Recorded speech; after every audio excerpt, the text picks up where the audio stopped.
From now on, Holy Father, not my will, but your will be done. I said, Father, you have chosen me. Give me the strength to obey. I will follow you no matter what it takes. If you know me, you cannot be neutral about me. Either you will hate me or you will love me. Because there is only one important business in the world. It is the business of salvation.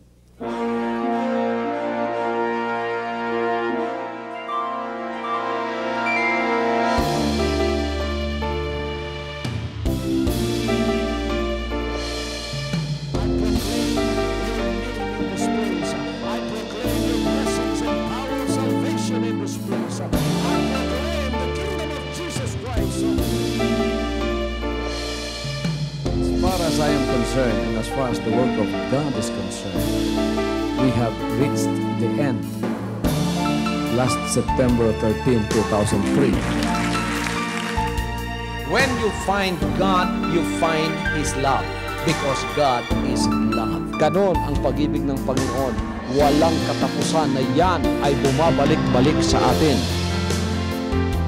If you want to receive, you have to give. Receive it by faith and say, Lord, I will touch up. Because the game plan of God was to save us from seeing through the power of love.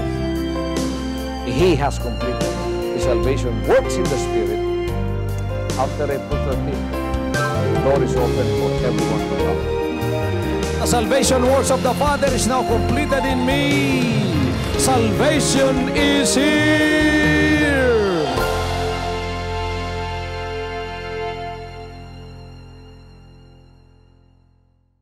Ngayong gabi, ako'y pinapunta ng Diyos dito upang ipamahagi sa inyo ang espiritual na kaloob ng Diyos na magiging katugunan ng maraming problema sa inyong mga pamumuhay. Hallelujah! Hindi po masamang balita ang ipinunta ko rito. Ang ipinunta po ng crusade team na ito na kasama ko ay walang iba kundi ang pamamahagi ng magandang balita. Ano po ang magandang balita? Sinabi ng Panginoon, sumasa akin ang Espiritu ng Panginoon, sapagkat ako'y pinahiran niya upang ipangaral ang mabubuting balita sa mga dukha. Amen. Ipangaral ang mabuting balita sa mga dukha. Gaya po ng nakikita ninyo, hindi po partido-partido ito. Kasi kung partido-partido lang, malimit maririnig ninyo ang pagsisiraan. Tayong lahat ay tumatakbo. Ang atin pong pinupuntahan ay ang katagumpayan na walang iba kundi ang pagkakaisa sa Espiritu ng buhay na Diyos upang tayo ay maghintay at ang katapusan ng ating paghihintay, mararapture po tayo pagdating ng ating buhay na Diyos. Sasama tayo sa Kanya na buhay papunta po sa langit. Kaya wala pong partido-partido sapagkat wala pong siraan. Kung may siraan, masamang balita yon. Ngunit sinabi ng Panginoon, ako'y pinahiran upang ipangaral ang mabubuting balita. Anong mabubuting balita? Pumuntang Panginoon dito pagkatapos pinasimulan ang pagbabahabahagi ng magandang balita sa lahat ng mga tao. Yung walang mga pag-asa sa buhay, bago kayo lalabas sa meeting na ito, magkakaroon kayo ng pag-asa. Dito sinasabi mga dukha, tayong lahat considered na dukha sa harap ng Diyos. Kahit milyonaryo ka pa, kahit mayaman ka sa sanlibutan ito, sa harap ng Diyos, ikaw ay dukha pagka hindi mo alam ang Kanyang mga banal na salita. Pagka hindi mo alam ang katuwiran ng Diyos, ikaw ay dukha sa Kanyang harapan. Paano ka magiging dukha kung ikaw ay may pangangailangan? At tayong lahat, mayaman o mahirap, dukha sa harap ng Diyos sapagkat tayong lahat ay may pangangailangan. Amen? Tingnan ninyo yung mayamang lumapit sa ating Panginoon. Sabi niya, Panginoon, ano pong gagawin ko upang ako'y makapasok sa kaharian ng Diyos? Sabi ng Panginoon sa kanya, gawin mo ang mga utos. Sabi nung mayaman, ginawa ko na po yun mula nung ako'y maliit pa. Sabi ng Panginoon, may kulang ka pa. Ipagbili mong lahat ng kayamanan mo, ipamigay mo sa mga dukha, pasanin mo ang krus mo, at sumunod ka sa akin. Ano ang kailangan ng mayamang ito sa lupa? Ang kailangan niya ay kaligtasan.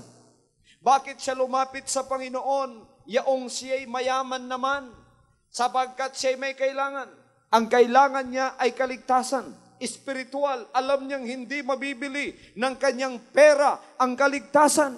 Kaya't lumapit siya sa may-ari ng kaligtasan at nagtanong kung ano ang kanyang gagawin. Sa espiritual, siya ay dukha. Kahit sa pisikal, siya ay mayaman. Ang tanging makapagbibigay ng iyong kailangan sa kaligtasan ay walang iba kundi ang ating Panginoong Jesucristo. Pumunta ako rito, mga kapatid, iisang partido ang aking dala. Ito ay ang partido ng kaligtasan. At anong pangalan ng partidong yan? Partido ng pumunta na sa langit. Naghahari at naghahanda ng mga bahay para sa lahat ng sumusunod sa Kanya. Ang Kanyang pangalan ay si Jesus Christ, ang pangalang higit sa lahat ng pangalan na ngayong gabing ito ay pinroproclaim ko dito sa Bulacan na siya nga ang hari ng mga hari at Panginoon ng mga Panginoon. Kasama ko ba kayong ipoproclaim si Jesus Christ na hari ng mga hari at Panginoon ng mga Panginoon? Pinangakuan ako ng Panginoon, sabi niya, anak, sa Pilipinas, unang-una, magbibigay ako ng covenant partner sa ministering ito na 1 milyon at sila ay kasama mo na magpo-proclaim o magpapahayag na ako nga ang hari ng mga hari at Panginoon ng mga Panginoon sa kanilang pamamahay. Ano ang gagawin ng Diyos sa lahat ng kumikilala sa Panginoon na hindi lang tagapagligtas ng kanyang buhay, kundi kikilalanin niyang hari ng mga hari, Panginoon ng Panginoon sa kanyang buhay. Magbabago ang kanyang buhay, mabubuting balita ang hatid sa kanya sapagkat babaguhin ng Panginoon ang buhay mo. Lahat kayo na naririto, kahit hindi tayo personal na magkakilala, ngayon, mula ngayon, bibisita ang Panginoon sa pamamahay ninyo. Magandang balita, sapagkat hindi ninyo kilala ang Panginoon noon, akala ninyo siya ay Diyos na napakalayo at hindi ninyo kayang abutin. Ngunit mga kapatid, binabalita ko sa inyo isang magandang balitang sinasabi niya, na siya ay Espiritu at ang lahat ng mga nag-uusap sa Kanya, 2 o 3, siya ay nasa ating kalagitnaan. Malapit siya sa atin tulad ng kalapit ng ating mga salita na namumula sa ating mga bibig. Bibisita ang Panginoon sa buhay mo at ikaw mga kapatid, ang palatandaang binisita ka ng Panginoon, unang-una ay may pagbabagong mangyayari sa iyo. Magbabago ang puso mo, magbabago ang isipan mo, at magbabago ang buhay mo. Hindi lamang ikaw ang makakapuna sa pagbabagong yan. Kahit yung mga malapit sa buhay mo, magtataka, bakit nagbago ka? Itong kapatid na ito, hindi nagbago matagal na panahon ito. Nakapagtataka. Mula nung siya pumunta doon sa concert crusade ni Pastor Apollo Kibuloy, Jesus Christ, the name above every name, sa Baliwag, Bulacan. Ngayong siya ay nakapunta doon, minsanan lang. Bakit nagbago na siya? Alam niyo kung bakit? Pinasukan ka ng presensya ng Diyos. Hallelujah!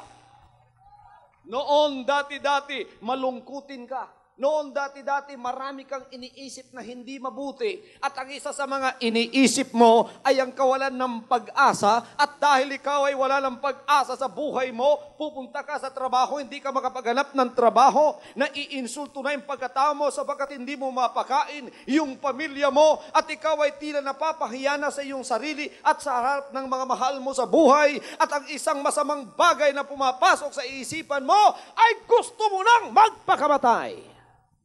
Huwag muna. Sapagkat kalooban ng Diyos na ikaw ay naparito ngayon. Hallelujah! At ikaw ay gagawing covenant partner ng Panginoon sa mga pagpapala. Pagka-covenant partner ka ng Panginoon, ang ibig sabihin, babahagihanan kanya sa kanyang mga pangako ng pagpapala na hinadlangan ni Satanas at ipinailalim ka sa sumpa. Alam po ba ninyo, ang tao na kapailalim sa sumpa, anuman ang gawin niya ay para siyang palakang nahulog sa balon na hindi po makaahon. Kailangan mo ang Panginoon. Siya lamang ang tanging makapagliligtas sa iyo sa sumpa ng buhay. Magandang balita. Kayong lahat na mamaya, pagka dumalangin ako at tataas ng inyong kamay at sasabihin, Pastor, ako po ay kikilala kay Jesus Christ na aking Panginoon ng mga Panginoon, Hari ng mga hari, at kikilalanin ko po siya at ako po'y magiging covenant partner po ng ministry ito sa kanyang buhay. Tingnan ninyo kung ano ang mangyayari sa buhay ninyo. Ang sumpa ay aalisin ng Diyos sa inyong pamumuhay at ipapalit niya ang pagpapala. Ano ang taong pinagpala? Ang taong pinagpala, kahit siya ay inaapi, pilit siyang bibigyang hustisya ng Panginoon.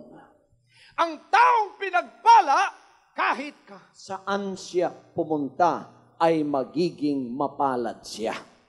Ang taong pinagpala, anuman ang kanyang gawin, sasamahan ng Panginoon. Sapagkat ang presensya ng Diyos ay nasa sa kanya. Kaya magandang balita para sa inyong lahat na nakikinig at nanonood ngayon, sapagkat mula ngayon, may pagbabago ng mangyayari sa inyong buhay. Ang number 1 kalaban ninyo sa buhay na hindi ninyo maiwas-iwasan ay walang iba kundi ang mga karamdaman. Amen? Yan ang bumibilanggo sa inyo. Number 2 na bumibilanggo sa atin ay walang iba kundi ang karukhaan. Kaya marami ang nangingibang bansa. Kung minsan sinasapit pa ng masamang kapalaran sa ibang bansa. Tulad ng mga naririnig nating mga balita at napapanood sa telebisyon. Hindi na dapat maging ganun pa ang buhay mo. Makakalaya ka sa bilangguan ng iyong mga karamdaman. Magandang balita yan. Makakalaya ka sa bilangguan ng iyong karukhaan. Magandang balita. Sinong makapagpapalaya sa inyo? Ang pinahiran. Hallelujah! Ang Panginoon na siyang nagdadala sa inyo ngayong gabi ng magandang balita sa pamamagitan ng instrumento ng mga ngaral na ito. Pakinggan ninyo mga kapatid, iaahon kayo ng Panginoon sa inyong karukhaan. Sapagkat yan ay pangako niya sa kanyang mga banal na salita. Amen. Aalisin ang karamdaman sa inyong katawan. Sinong gusto ditong maalisan ng karamdaman sa katawan? Alam ninyo mga karamdaman, yan ay bigay ng masasamang espiritu. Ang masamang espiritu hindi ninyo nakikita. Pero sila ang nagbibigay ng karamdaman ng tao sa pamamagitan ng kasalanan. So yung hindi kalooban ng Diyos, kasalanan yun. Pagka ikaw ay makasalanan, under ka sa kapangyarihan ni Satanas. Pagka under ka sa kanyang kapangyarihan, wala kang magagawa, kundi susunod sa kanyang kalooban. At isa sa mga kalooban ni Satanas, ikaw ay magkaroon ng karamdaman upang ikaw ay hindi manatiling buhay. Iyan ang kikitil sa buhay mo, sapagkat yan ang sentensya ng kamatayan ng dahil sa kasalanan. Ano ang mangyayari pagka natagpuan ninyo ang Panginoon? Ang Panginoon, isasauli niya sa iyo ang buhay na walang hanggan. Ang una niyang gagawin, tulad ng ginawa niya, pagagalingin ka niya sa iyong karamdaman. Sinong gustong gumaling ng kanilang karamdaman ngayong gabing ito? Pangalawa, aalisin niya ang kadimalasan sa buhay mo. Ano ang dimalas na buhay? Ano man ang gawin, dukha pa rin. Magtatrabaho 5 to 5, 4 to 4, 6 to 6, wala pa rin nangyayari sa buhay. Kadimalasan pa rin. Nag-iipon sa bangko, may mangyayaring isang malaking bagay, mauubos ang lahat ng kanyang inipon sa bangko. Nagkaroon ng problema sa pamamahay, ang kanyang mga mahal sa buhay, kulang pa pantustos sa kanilang problema ang kanyang inipon sa bangko. Balik sa zero. Kadimalasan ng buhay. Pagka natagpuan mo ang Panginoon, gagawin kanyang mapalad sa buhay mo. Sino rito ang gustong maging mapalad sa buhay? Akala nyo mga kapatid, hindi po swerte-swerte lang yan. Gagawin kayong mapalad ng Panginoon, gagawin po niyang permanente yung kapalaran ninyo. Ang taong mapalad, kahit may mga problema siya, pansamantala lang yung problema niya. Pero ang permanente ay iyong pong kanyang katagumpayan at ang kanyang paglago. Pero pagka ikaw dimalas, kahit ikaw ay umuunlad sa buhay mo, temporary lang yung pagunlad na yun. Later on, babagsak ka rin sa kawalan. Yan po ang buhay na ilalim sa sumpa. Gusto ng Panginoon, baligtarin niya ang buhay mo ngayon. Mula sa sumpa, gagawin niyang mapalad. Pinangako ba niya yan? Ipinangako niya. Ito po ang hatid na magandang balita sa inyong sinabi ng Panginoon at uulitin ko po sa inyo. Ito po, pakinggan ninyo. At mangyayaring kung yung didingging masikap, ang tinig ng Panginoon mong Diyos upang isagawa ang lahat niyang utos na aking iniiutos sa iyo sa araw na ito, ay itataas ka ng Panginoon mong Diyos sa lahat ng mga bansa sa lupa. Itataas ka ng Panginoon. Pagka ikaw ay inaapi-api, durog ka na sa karukhaan at mga karamdaman, aping-api ka na sa demonyo, ano man ang gawin mo, nasa ilalim ka. Hindi ka makaahon, hindi ka makataas. Hindi mo magagawa yan. Kailangan mo ang Panginoon upang ikaw ay kanyang itataas. Ngayon, ano pang gagawin ng Panginoon? At ang lahat ng pagpapalang ito ay darating sa iyo. Ala tayo magsabing, ang lahat ng pagpapalang ito ay darating sa iyo.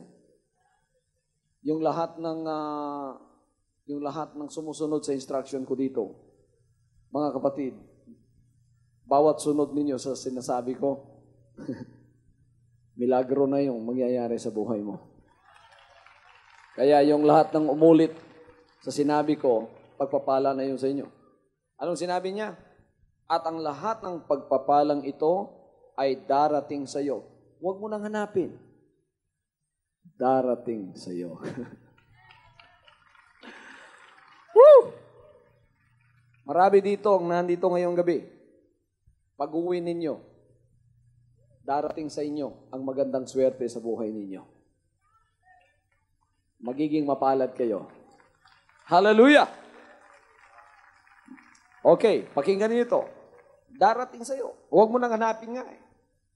Pagka ikaw ay mapalad, nung hindi ka pa mapalad, nasa sumpa ka pa, ikaw naghahanap ng trabaho. At ang trabaho, umiiwas sa iyo. Ngayong magiging mapalad ka, mapapansin mo, ito. Ikaw ang hahanapin ng trabaho. Woo! Amen! Pagka ikaw ay nasa sumpa, maingat ka sa katawan mo. Pero isang araw, babagsak ka rin sa kaman. Magtataka ka. Ginawa ko naman ang lahat. Bakit may karamdaman pa ako? Tuwing taon, nakikipagkita naman ako sa doktor ko. Hindi mo pala alam, ang mismong doktor mo ang nagbigay ng karamdaman sa'yo. Pero pag ikaw ay mapalad, praise God, anuman ang dumapong karamdaman sa iyo, hindi mananatili. Amen. Pag dumapo sa iyong karamdaman,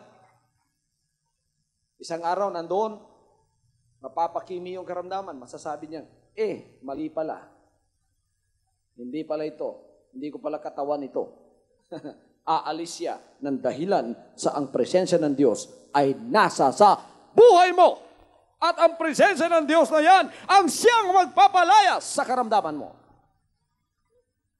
Okay, pakinggan nito mga kapatid. Darating sa iyo at aabot sa iyo. Ang ibig sabihin ng aabutan ka, halimbawa tumatakbo ka, no? Yung umahabol sa iyo, malayo pa. Tumatakbo ka ngayon. Hinahabol ka ngayon ng pagpapala. Malayo pa siya. Gusto mo ano hindi, aabutan ka. Whether you like it or not, blessings will come to your life. Sino ang gusto ng buhay na ganyan? Nasasabihin mo, Panginoon po, sobra na pong pagpapala, tama na po. Pero pinipilit pa. Sino gusto ng buhay na ganyan? Ayan ang buhay ng pagpapala. Ngayon, ang buhay ng sumpa, ikaw nang namimilit sa pagpapala, wala pa. Sige naman, oh. Tapos mga kapatid, nagpadala na nga kayo ng sulat sa isang channel na may sorry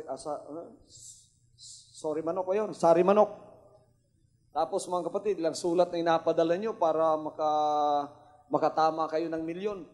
Ngayon, hindi na naging sari manok, sorry manok na kayo. Sapagkat hindi pa rin kayo tumama. Sapagkat kayo ay hindi pa rin pinagpala. Pero pag ikaw ay nasa pagpapala na, covenant ka na ng Diyos, ang ibig sabihin ng covenant partner, yun ay nakipag-isa sa Panginoon at nakipagpirmahan sa Panginoon sa pamamagitan ng pangako na siya ay magiging kasama sa mga pagpapalang ipinangako niya. Ibig sabihin, you are a partner that have agreed together with God that all His promised blessings will be yours. Mga kapatid, eto ang mangyayari sa buhay mo. Magiging mapalad ka. Kahit na hindi ka natataya sa huweteng o sa last two o kaya sa sweepstakes, aabutin ka ng pagpapala, gusto mo man o hindi.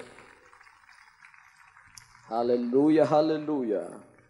Aabot sa iyo kung didinggin mo ang tinig ng Panginoon mong Diyos. Etong sinabi niya, magiging mapalad ka sa bayan, magiging mapalad ka sa parang.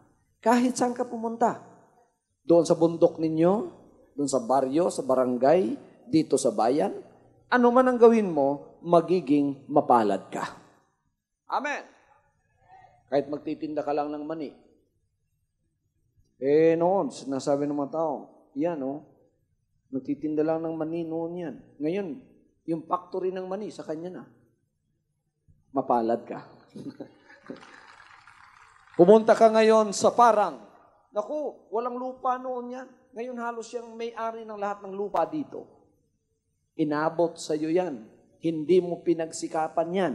Ang Panginoon ang humabol sa iyo sa pamamagitan ng kanyang mga pagpapala sapagkat siya ang may-ari ng lahat ng bagay. Hallelujah! Hallelujah! Sinong gusto ng buhay na ganyan? Ngayong gabing ito, malaking pagbabago ang mangyayari sa iyo. Marahil maraming pagtitipon ang dinadaluhan mo, pero iba ang pagtitipong ito sapagkat ihahatid sa iyo ngayong gabi ang pagpapala. Baka kayo nakikinig sa akin o nanonood ngayon, kuminsan pumikit ang mata ninyo at isipin ninyong ako'y instrumento lang ng Diyos. Ang talagang nakikipag-usap sa inyo ngayon ang Panginoon. At eto ang inaabot niya sa inyo. Sinasabi niya, mga anak, babaguhin ko ang buhay ninyo.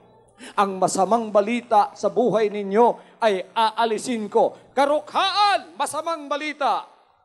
Karamdaman, masamang balita. kadiliman, masamang balita. Anong magandang balita? Katagumpayan, kagalingan, kaligtasan, Magandang balita. Magiging mapalad ka ang bunga ng iyong katawan at ang bunga ng iyong lupa, bunga ng iyong mga hayop, karagdagan sa iyong bakahan at mga anak ng iyong kawan. Pamilya mo, pagpapalain, bunga ng katawan. Bunga ng kahayupan mo, negosyo mo, pagpapalain. Hallelujah! Sapagkat yan ang lifeline mo sa physical mong buhay.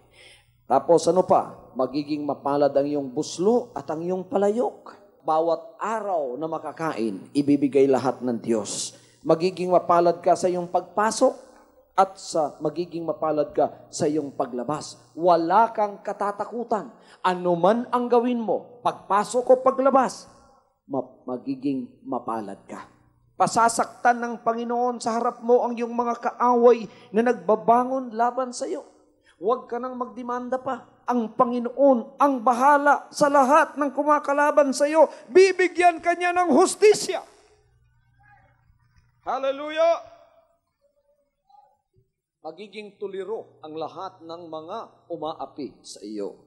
Igagawad sa iyo ng Panginoon ang kaniyang pagpapala. Yung sinasabing igagawad sa iyo ng Panginoon ang kaniyang pagpapala, huwag mo nang hingin pa. Yan ay pinangako na niya. Talagang igagawad niya sa iyo ang kanyang pagpapala.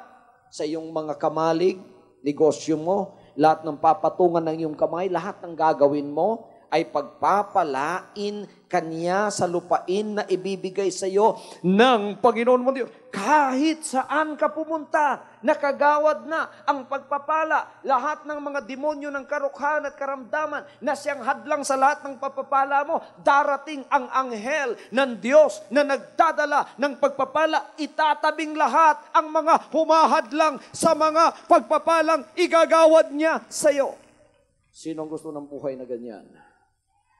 Kailangan natin ang salita ng Diyos sapagkat ang salita niya na ipinangako na iniwan sa atin makapangyarihan. Kaya tayo binubulag ng demonyo. Ayaw niyang marinig natin yan. Ayaw niyang malaman natin yan. Sapagkat ang mga salitang yan ay makapangyarihan. Gusto ng demonyo, gumawa na lang tayo ng gumawa na walang Panginoon at sinabi niyang aasenso rin kayo. Kahit wala kayong pananampalataya sa Kanya. Ngunit ang pag-asensong yan ay pag-asensong ilalim sa sumpa. Isang araw, hindi mo mapapakinabangan yan. Tulad ng sinabi ng Panginoon sa isang mayaman, what doth it profit a man if he gains the whole world and lose his own soul? Ano daw ang mapapala ng isang tao pagka naangkin niyang buong sanlibutan, mawawala naman ang kanyang kaluluwa. Kaya eto po mga kapatid, ang kapalaran pag-asenso sa buhay na may Panginoon sa buhay. Kaya sinabi niya, seek ye first the kingdom of God and His righteousness, and all these things shall be added unto you. Hanapin muna ninyong karya ng Diyos at ang Kanyang katuwiran. Lahat ng ito, material, financial, physical, itatagdag ng Diyos sa inyo. Ngayong gabing ito, ito ang inihahatid sa inyo, ang kaharian ng Diyos. Kaya ang Kanyang banal na salita ang siyang inihahatid sa inyo. Ano pang sinabi niya? Itatatag ka ng Panginoon na isang banal na bayan sa Kanya, gaya ng Kanyang isinumpa sa iyo kung iyong gaganapin ang mga utos ng Panginoon mong Diyos at lalakad ka sa Kanyang mga daan. At makikita ng lahat ng bayan sa lupa na ikaw ay tinawag sa pamamagitan ng pangalan ng Panginoon at sila'y matatakot sa iyo. Ano ang itatawag sa iyo? Pangalan ng Panginoon. Anong pangalan ng Panginoon? Alam ninyo, ang Panginoon may isang pangalan, maraming titulo. Anong mga titles ng Panginoon? He is the way, the truth, the life. He is the everlasting Father. He is the Son. He is the Holy Spirit. He is light. He is the water of life. He is the light of life. He is the rose of Sharon and the lily of the valley. He is the root of David. He is the branch. He is so forth and so forth. Napakarami po niyang titulo. Iisa lang ang kanyang pangalan. Ano ang kanyang pangalan? yan ang itatawag sa iyo. Kaya yung pong mga lahat na nagtataglay ng kanyang pangalan na nandoon sa kanilang mga pamamahay at kinikilalang siyang Panginoon ng Panginoon at Hari ng mga hari, ang ibig sabihin, ikaw ang aking pastor, walang bagay na makukulang sa buhay mo. The Lord is my shepherd, I shall not want. Ang Panginoon ang aking pastor, walang bagay na makukulang. Ang ibig sabihin, lahat ng hihingin mo, ibibigay niya. Amen. Yung malakas mag-amen dyan, doble-doble na yung pagpapalaan nyo. Pagka ina-amenan ninyo ang salita ng Diyos, ako, titingnan ka ng Panginoon, sasabihin niyang, kasama ko ito. Covenant ko ito sa pagpapala. Ano ito? Covenant ng problema? Hindi. Covenant ng pagpapala. Pagka ikaw ay covenant ng Panginoon, may covenant ang Panginoon sa iyo, magpapalitan kayo. Ibibigay mo yung buhay niya sa Kanya, ibibigay mo yung buhay mo sa Kanya, at siya naman, ibibigay niya ang buhay niya sa iyo. Ano mo ibibigay natin? Buhay natin. Buhay ng karukhaan, buhay ng karamdaman. Ano ang ibibigay ng Panginoon? Ang Kanyang buhay. Anong buhay niya? Buhay ng kayamanan, buhay ng pagpapala, buhay na walang hanggan. Ipapalit niya sa atin yan. Eto, papakinggan natin. At ikaw ay pasasaganain ng Panginoon. Ang lahat ay magsabing, at ako'y pasasaganain ng Panginoon. Pagka masagana ang buhay mo, ibig sabihin, hindi ka na maghihikahos pa. Ngayon, yung sweldo mo, kulang na kulang pa sa pangangailangan mo. Nag-aaral yung mga anak mo, na kumikita ka pa. Pagkatapos, manganganak pa yung asawa mo. Saan ka na naman kukuha ng added na makakain dyan? Palaging ang buhay ninyo, sa nag-uusap kayo sa bahay nyo, palaging kapos. Ang sweldo kapos, ang kinikita ko kapos. Paano ng mga anak ko? Kapos, kapos, kapos. Babaguhin ng Panginoon yan. Isang araw, pagka pinasagana niya ang buhay mo at ginawa kanyang mapalad, mga kapatid, inalis niyang sumpa sa buhay mo at ang kanyang ipinalit ay ang kasaganaan ay mag-uusap kayong mag-asawa at sasabihin mo, darling, sobra-sobra na to. Sobra-sobra na ito sa buhay natin. Palagi na lang pinag-uusapan niyo, sumusobra ang mga pagpapala dahil ikaw ay masagana. At ikaw ay pasasaganain ng Panginoon sa ikabubuti mo. Sa bunga ng iyong katawan, bunga ng iyong mga hayop, bunga ng iyong lupa, lupain, ay sinumpa ng Panginoon sa iyong mga magulang upang ibigay sa iyo. Eto pa, pakinggan natin magandang balita. Bubuksan ng Panginoon sa iyo ang kanyang mabuting kayamanan sa langit. Biro niyo yun? Hindi na ninyo hihingin pa. Bubuksan niya ang mabuting kayamanan ng langit. Woo! Hallelujah! Upang ibigay ang ulan sa iyong lupain sa kapanahunan at upang pagpalain ang buong gawa ng iyong mga kamay at ikaw ay magpapahiram sa maraming bansa at ikaw ay hindi hihiram. Anong buhay mo ngayon na nakipailalim sa sumpa? Palaging nanghihiram. Amen.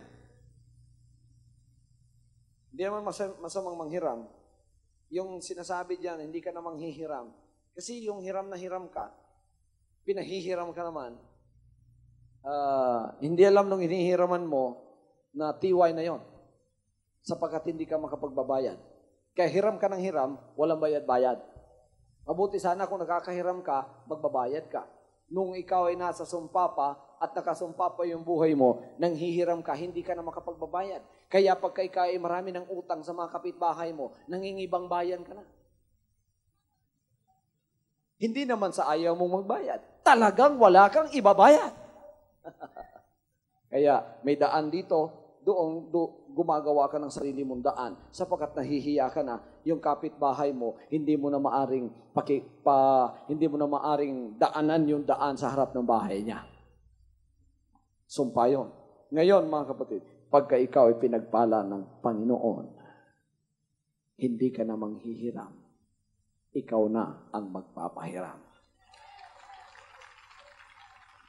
Pagka kayo ay pinayaman ng Panginoon at kayo ay pinasagana niya at nagpapahiram na kayo, huwag naman ninyong tubuan. Yung nagpapatubo, hindi kayo ipagpapalain ng Panginoon yan. Kailangan mga kapatid, malaman po natin ito na ito ay ipinangako niya. Amen. Sabihin mong, ito'y pangako ng Panginoon para sa akin. Covenant ng pagpapala. Kasunduan ng pagpapala. Makikipagkasundo ba tayo sa Panginoon? Ngayon, eto ang problema. Pastor, paano ko pong tatanggapin yan? Mga kapatid, may kondisyon sa pagtanggap nito. Pero ang kondisyon niya, kayang-kaya nyo. Gusto nyo tanggapin to? Mabuting balita, nakikipag-usap ang Espiritu ng Diyos sa lahat sa inyong naririto ngayon at kayong nanonood sa harap ng inyong telebisyon. Etong magandang balita na itong kapalarang itong pinangako niya sa Deuteronomy chapter 28 verses 1 to 14, itong lahat ay ibubuhos niya sa buhay mo. May kondisyon.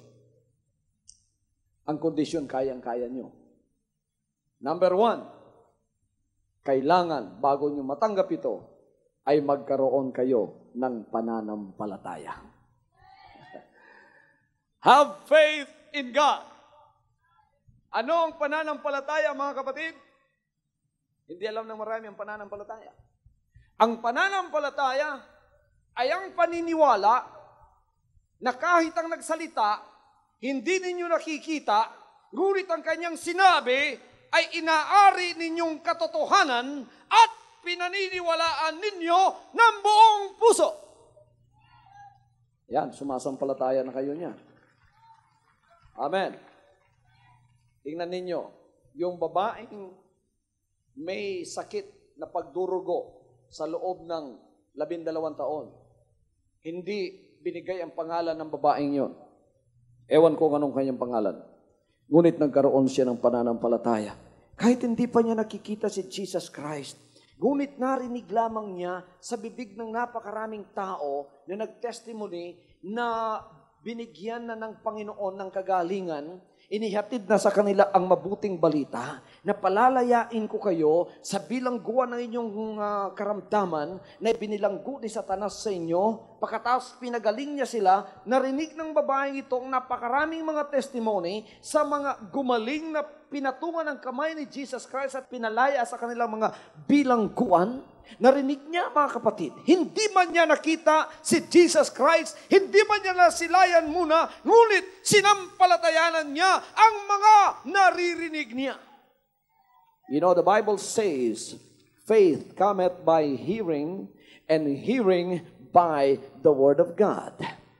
Paano mong makukuha ang pananampalataya? Makukuha mo ang pananampalataya sa pamamagitan ng pakikinig ng mga salita ng Diyos. Huwag kang makinig ng chismis. Huwag kang makinig ng siraan. Hindi mo makukuha ang pananampalataya sa mga bagay na yan, bagkus yan ang makakasira pa sa iyong paniniwala. Huwag kang makinig sa anumang masasamang balita na makakasira sa iyong paniniwala sa Diyos. Ang pakinggan mo ay ang mga salita ng Diyos sapagkat yan ang magpapatubot, magpapalago ng iyong pananampalataya. Kaya ngayong gabing ito, habang nakaupo kayo riyan, habang nanonood kayo riyan, pinalalago ng Diyos sa inyong mga pananampalatayang namamatay na sana, nawawala na kayo ng pag-asa, gusto na yung mabackslide, manlamig sa Panginoon sapagkat ang demonyo ay wise na humahad lang sa inyo. Ngunit nakapakinig kayo ng pangangaral ng mga salita ng Diyos sa gabing ito at sa mga oras na ito, anumang oras naririyan kayo sa harap ninyong mga telebisyon, muling nabuhay ang inyong pananampalataya sa Kanya at naniniwala kayo na kahit hindi nyo nakita nagsalita na walang iba kundi ang Panginoon, ngunit naniniwala kayong yan ay Kanyang gagawin.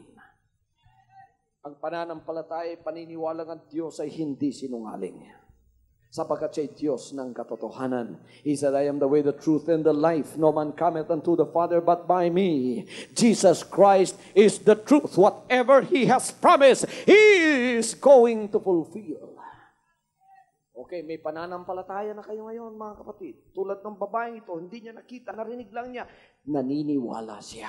At ano ang pumasok sa kanyang pananampalataya na mayroong gawa? Sabi niya, ako ay hihipo sa kanyang laylayan ng kanyang baro. Alam kong ako'y gagaling. Hindi na niya kailangang idalangin pa ako. Alam kong si daraan dito mamaya. At ako ay hihipo lamang sa laylayan ng kanyang baro. Ako'y gagaling. Totoo nga. Biglang-bigla, nakarinig siya ng pagka-ingay-ingay ng mga tao. Nag-iingay sila. Hindi pala politiko ang dumarating. Hindi pala kampanya ng eleksyon ito. Si Jesus Christ pala ang dumadaan. Oh, hallelujah! Napakarami mga kapatid ng mga taong ibig gumaling na sumusunod sa ating buhay na Diyos. Ngunit ang kanyang nakikita at nasisilayan, yun lamang may mga pananampalataya. Amen! Kaya ang babaeng ito, mahina na siya. Napakarami ng doktor na kanyang pinuntahan na ubos na ang lahat ng kanyang mga ari-arian at ibinigay sa mga manggagamot. Hindi siya gumaling. This woman said in her heart, this is my last chance and this is the only chance that I've got for me to be healed. I will just touch the hem of his garment. I shall surely be healed. This is the woman's faith. Ito ang pananampalataya niya. Mahipo ko lang ang laylayan ng baro ni Jesus Christ, gagaling ako. Sa kabila ng kanyang kahinaan, siya ay nagsusumikap na makapasok sa napakakapal na mga tao.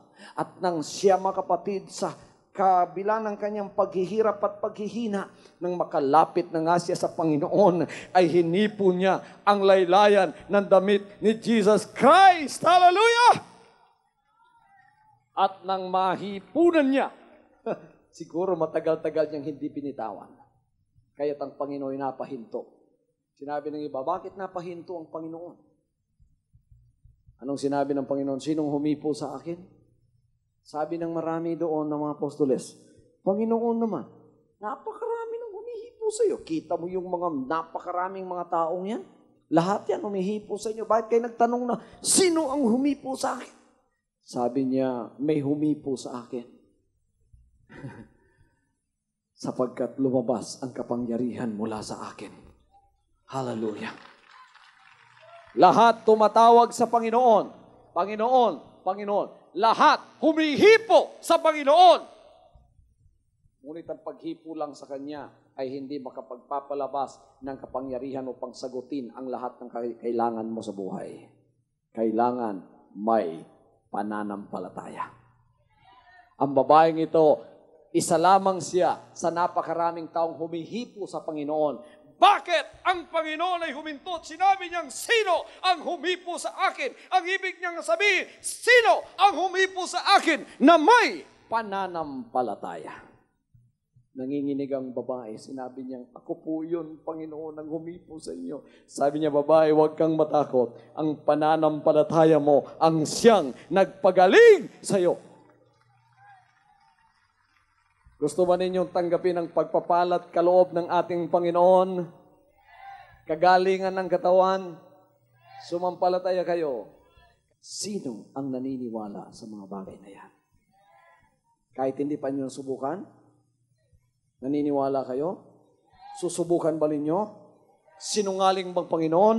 Hindi siya sinungaling. Kaya gagawin niya ang lahat ng kanyang sinabi. Pangalawa, kailangan ng pagsusunod. Lahat ay magsabing obedience. Ano ang unang kondisyon para matanggap natin ang mga kaloob ng mabuti ng Diyos na magandang balita?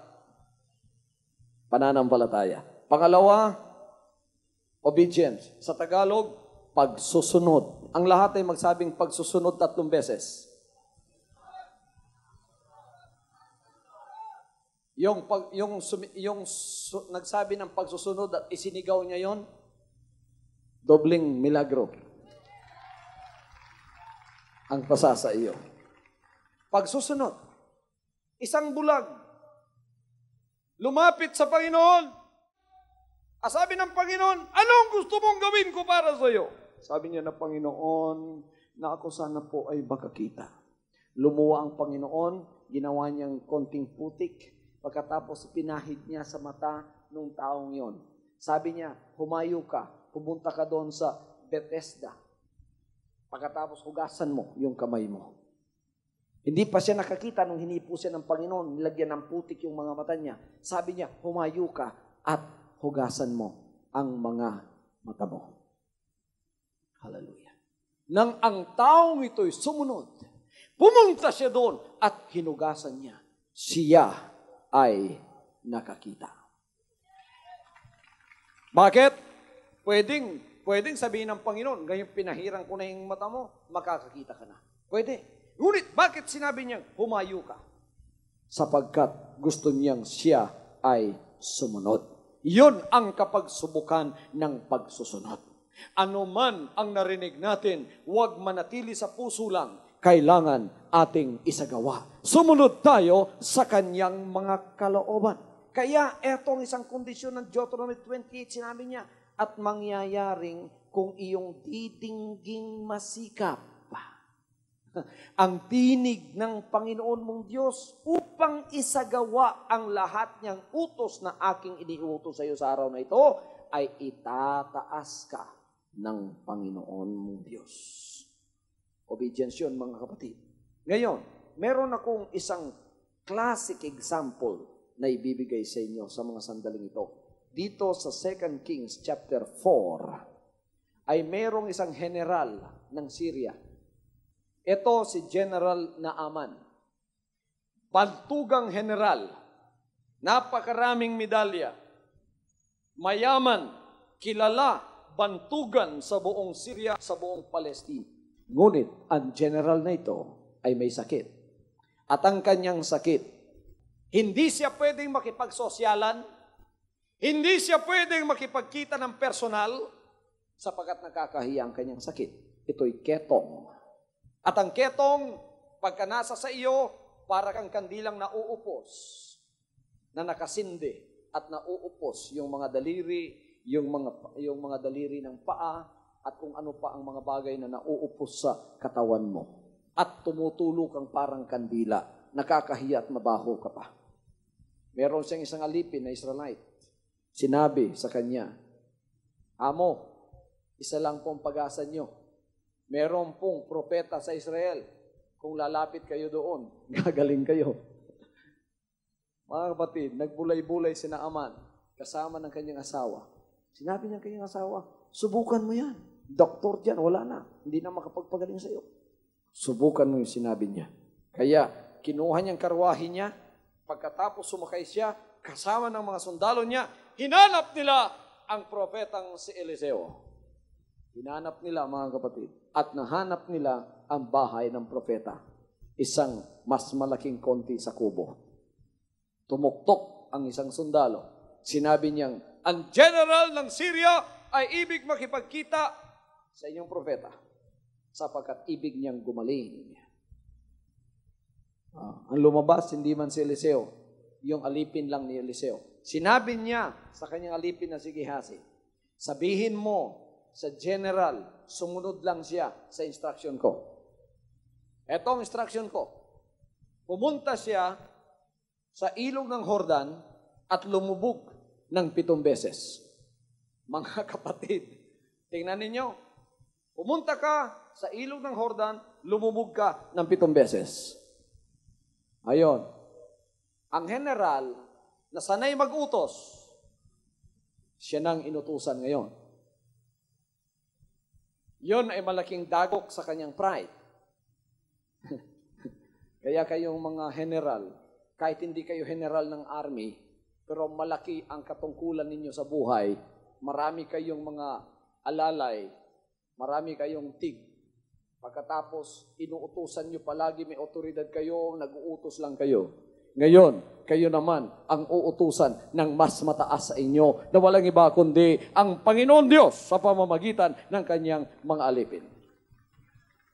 Anong iniutos sa general ng propeta? pumunta ka sa ilog ng Jordan at lumubog ka ng 7 beses. Anong nireklamo ni Naaman sapagkat tinamaan ang kanyang pride? Ang pride hadlang sa pagpapala ng Diyos. Pag kayo lumalapit sa Diyos, pagkatapos mong manampalataya at sumunod, mga kapatid, kailangang alisin mo at itabi mo ang pride mo sapagkat magiging hadlang sa pagpapalayan. Anong sinabi niya? Sabi niya, hindi ba yung Habana at Parpare, mga malilinaw na tubig yan? Tingnan ninyo ang pride niya, mga kapatid. Sabi niya, bakit doon pa niya ako ipadadala? Malinaw yung mga tubig na yon, yung tubig ng Jordan, sa ilog ng Jordan, malalabo yun at saka maraming putik doon. Kaya nagdidebate yung utak niya, mga kapatid. Pero sinabi ng mga sundalo niya, Amo, wala nang mawawala sa'yo kung pupunta ka doon. O sige na, mga kapatid, nang pupunta siya doon, para siyang isang sisiw na basa.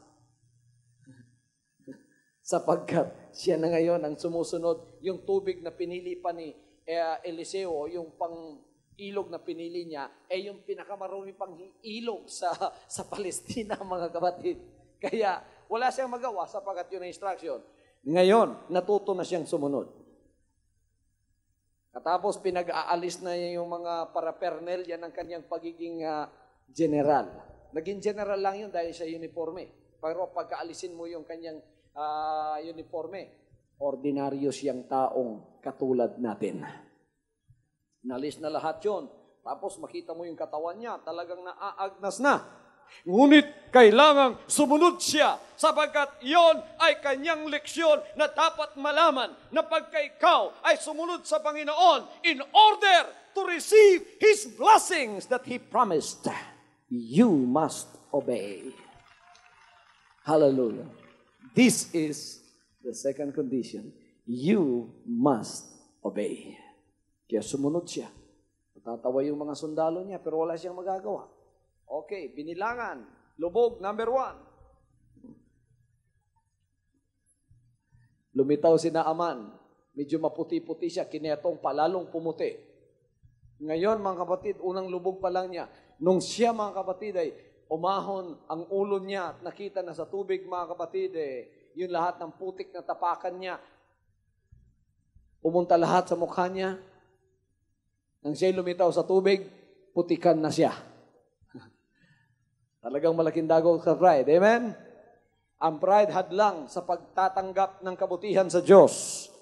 Ang ibig sabihin ng Panginoon, Naaman, itabi mo ang pride mo, sumunod ka sa mga simpleng utos ko, at ikaw ay pagpapalain, tatanggapin mo ang anumang bagay na gusto mo. Lubog number 2. Mga kapatid, ganun pa rin. Namumulan na siya, sapagat napapahiya siya. Ngunit, sinunod pa rin niya.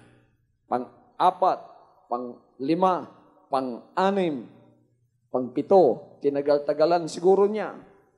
Tapos nung siya ay umahon sa tubig, isang milagro ang nangyari sapagkat kumilos ang kapangyarihan ng Panginoon at pinagaling siya.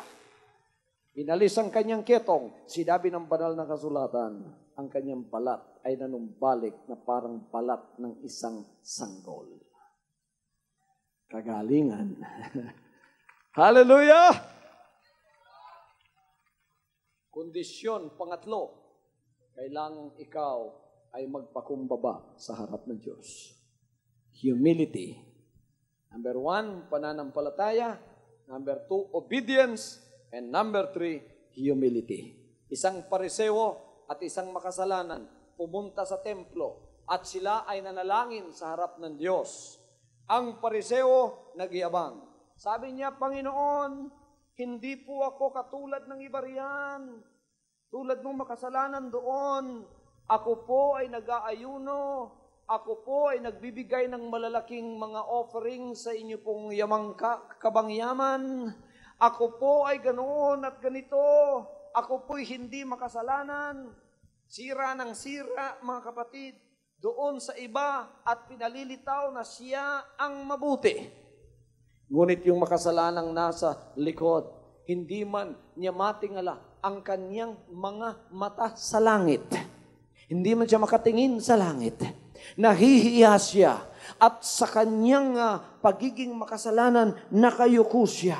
At kanyang kinakalabog yung kanyang dibdib at sinabi niya, Ama, patawarin mo po ako, Diyos, sa aking pagiging makasalanan.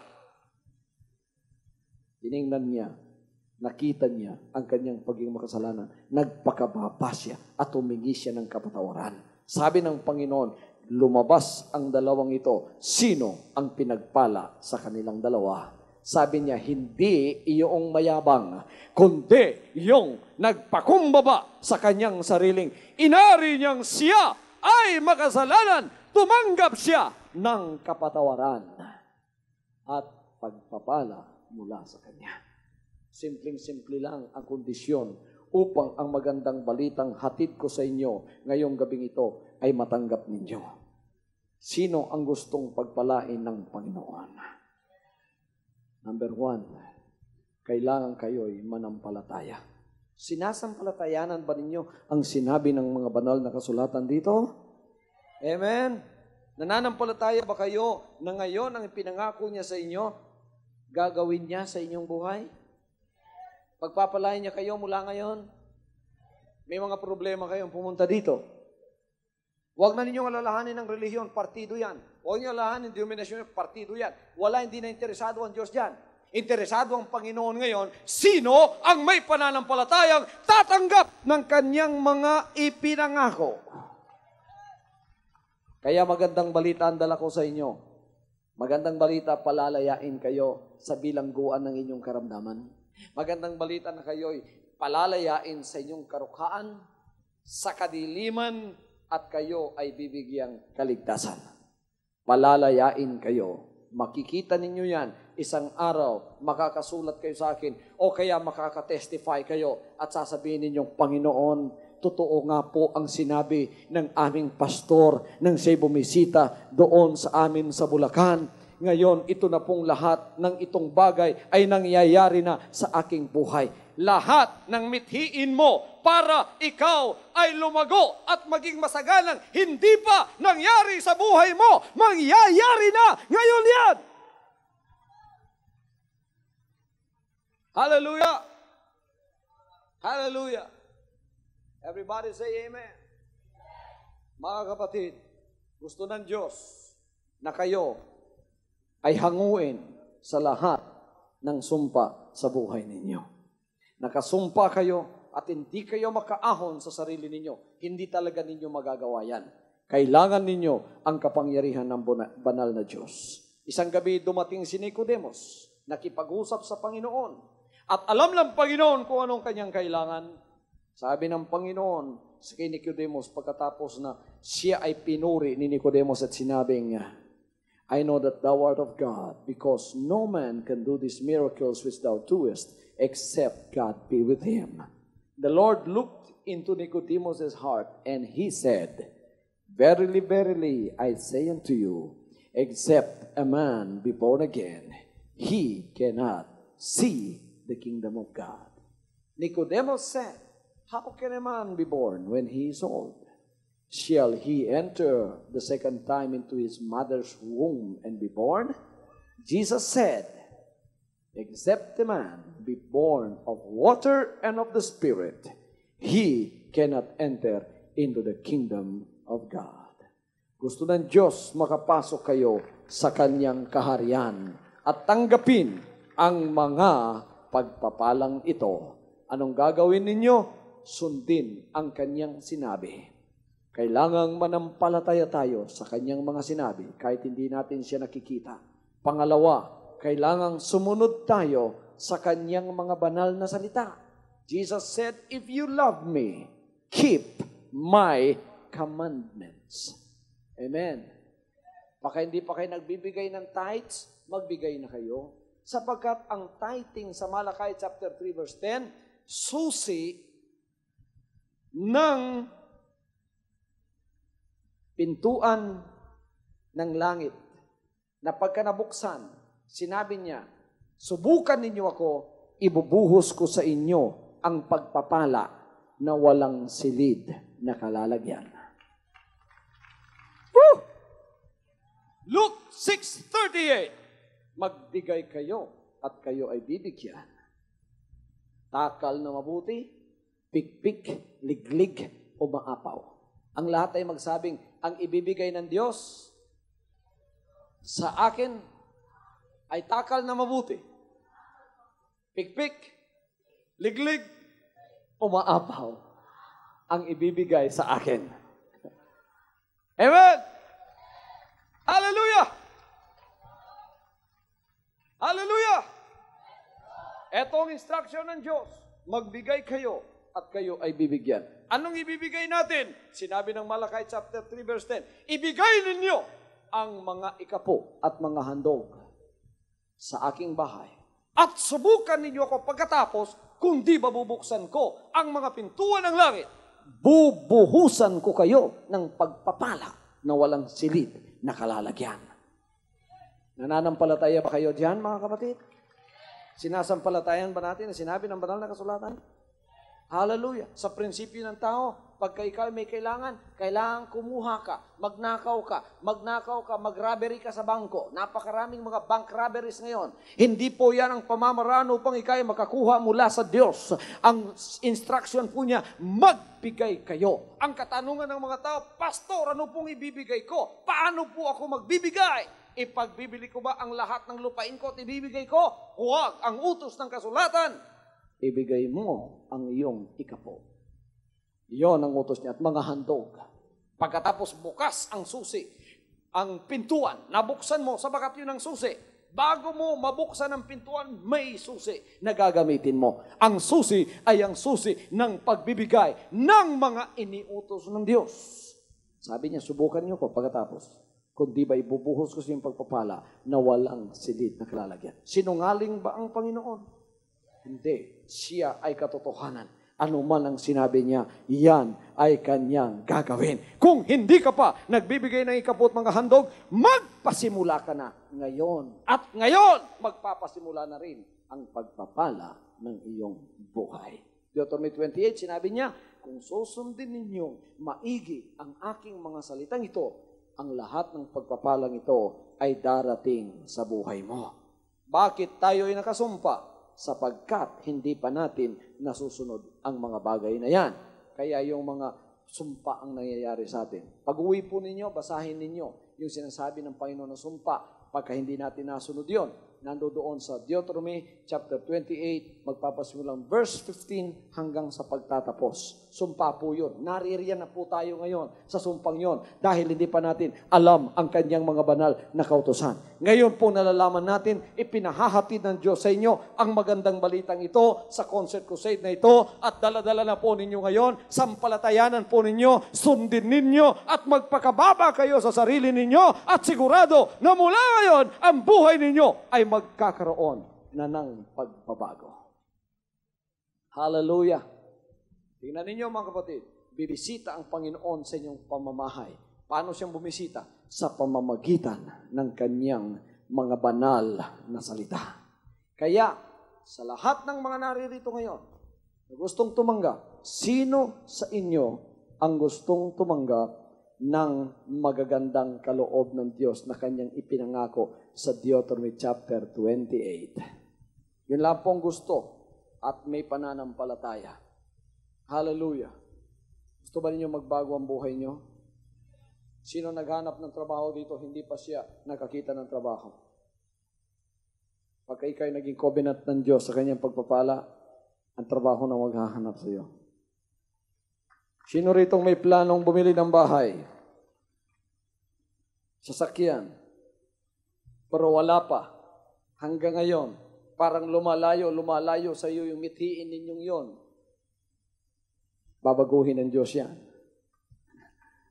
Hindi na kayo ang lalapit doon at magsusumikap na lumapit sa mga pangarap at mithiin sa buhay ninyo. Siya na ang magpapalapit ng mga bagay na yan sa buhay mo. Unahin mo lang ang kanyang kaharian. Manampalataya ka. Pagka ikaw na may pinagpala ng Diyos, huwag mo naman siyang kalilimutan. Huwag kang mabackslide ng dahil sa pera. Huwag kang mabackslide ng dahil marami ka ng ari-arian. Huwag kang mabackslide ng dahil binigyan ka ng bagong bahay. Huwag kang mabackslide nang dahil binigyan ka ng 2 pampasaherong jeep. Huwag kang mabackslide nang dahil na busy ka na sa mga negosyo mo. Lalo kang magpalapit sa Panginoon. Lalo kang lumapit at lalo kang maglingkod at lalo kang sumunod sa Kanyang mga kautusan. Pangako ba ninyo yon? Ang lahat ay magsabing, Panginoon, hindi po ako lalayo sa iyo. Kahit anong pagpapala, material, financial, physical, na pagpapala ang ibigay mo sa akin. Bagkus, lalo akong lalapit sa iyo at maglilingkod at mangangako na hindi man lalamig sa aking pananampalataya. Amen. From now on, Holy Father, not my will, but your will be done. I said, Father, you have chosen me. Give me the strength to obey. I will follow you no matter what it takes. If you know me, you cannot be neutral about me. Either you will hate me or you will love me. Because there is only one important business in the world.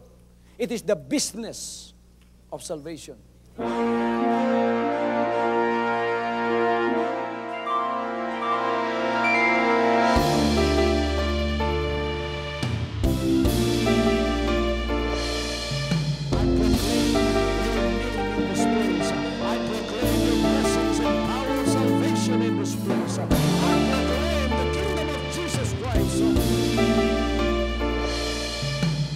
As I am concerned, and as far as the work of God is concerned, we have reached the end.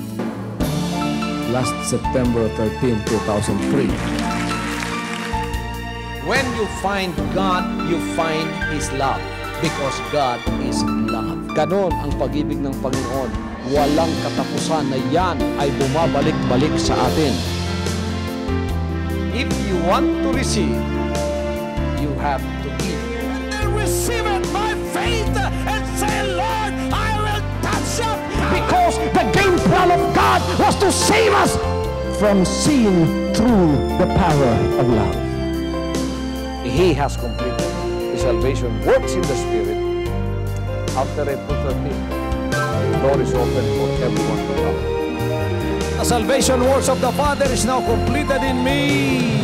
Salvation is here.